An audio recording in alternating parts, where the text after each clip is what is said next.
Баршаңызға сәлем, сіздермен бірге Гүлфия, каналыма қош келдіңіздер. Бүгін 5 минутта ғана дайын болатын, ештеңе пісірудің де қажет жоқ, оңай салаттың рецептісімен бөлісемін. Алдымен бізге сыр қажет болады. Өздеріңізге ұнайтын, үнемі алатын сырды алғандарыңыз дұрыс. Мен кішкене қаттысын алдым. Және 4 бұрышты етіп ұсақтап тураймыз.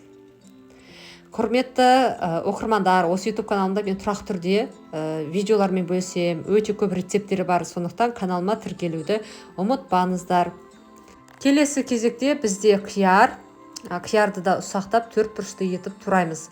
Бұл салатқа көп ештеңенің қажеті жоқ, бірнеше данадан алсаңыздар жеткілікті. Дастарханға 2-3 жерден салуға жетеді. Ұсақтап тураймыз. Бұл салаттың ең жақсы жері өте тез желінеді, себебі балалар да үлкен кісілерге де ұнайды. Сондықтан міндетті түрде жасап көріңіздер. Ештеңе пісіріп, уақыт кетіріп, тазалап жатпайсыздар. Тек қажетті заттарды сатып аласыздар да бірден турап дайындай бересіздер. Ыдысқа саламыз қияр мен сырды, және келесі кезекте бізде копченая курица, яғни тұздалған тауық еті, тауықтың сан етін алдым. Және қабығын алып тастаймын. Егер сіздерге қабығымен ұнаса, қалдырсаңыздар болады, бірақ маған ұнамайды. Сонда қабығын алып, тек етін ғана 4 бұрышты етіп тураймын. Егер осы бейнені қарап отырсаңыз, танысып отырайық. Мен Талдықорған қаласының тумасымын. Сіз қай қаладан көріп отырсыз?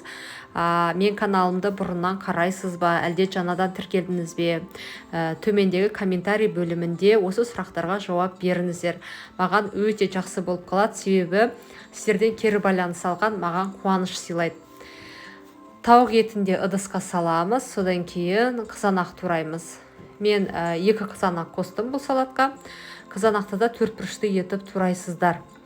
Кішкене жұмсарған емес, орташа қызанақ алғандарыңыз дұрыс, себебі жұмсарған қызанақ алсаңыздар қатты суы шығып, езіліп кетуі мүмкін, мысалы салатта.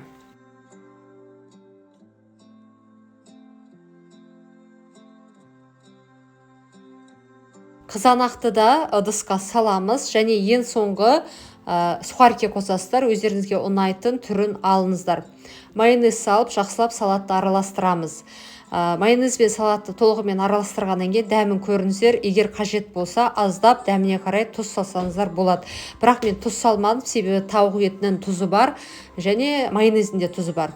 Дайын салатты бірден дастарханға қоюға болады, себебі өте дәмді болып шығады. Баршаңызға ас болсын. Осы салат ұнаса, дайындасаңыздар, комментарий бөлімінде бөлісуді ұмытпаңыздар. Сіздермен болған Гүлфия Ерболқызы.